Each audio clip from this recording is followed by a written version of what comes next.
I want to show you guys a trick that a lot of people don't do, and there's a little bit of a reason why, but I find that when you're cutting threads, you aren't taking enough cut for it to matter. But when I do threads, I like to do them this way. Stop it from going into the chuck each time. You know, it's a pain in the ass, and you know, older machines, you know, it's just a pain in the ass. So if you see, I'm going to get you guys around here. So if you see, I got the tool upside down. So I invert everything. I put it upside down and I turn it backwards when I cut the threads. So let's take it up here. So yeah, and another thing I do, you know, a lot of times you just use this thing and you click on the same number every time. I find that tests your nerves. So I engage it and I keep it engaged all the time. Like, it's just, you know, and I think that's something a lot of machinists do. When you do it this way, like, you could really get a rhythm going. So I'm going to just show you guys. I got like a little screw thing.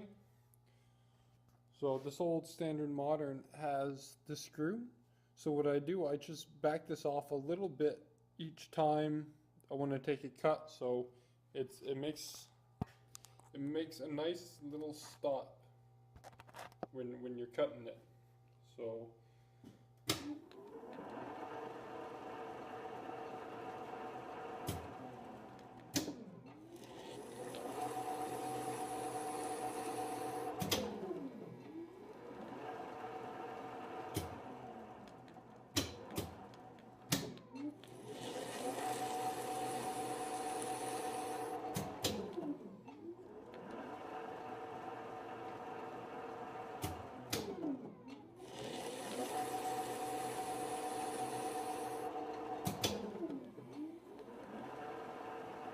yeah, you just really focus on that end point, and with the stop too, it makes it easy because you could just kind of slam the cutter in, and the stop takes care of it for you, and you could use that to adjust your depth. But this thread here is going to be more of a fit and function. I'm not going to bother measuring it over wire because it doesn't need to be that precise.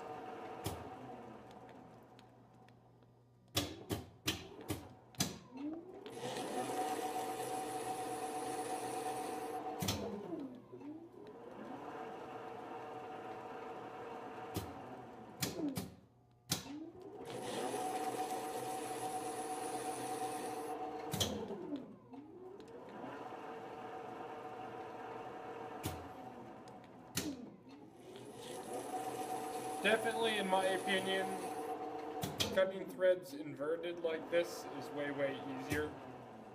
But mind you, if you have to have some sort of thread where you have to go the other way, like whatever. But when you can type deal. And this is how I like to do it if I can. So thanks for watching.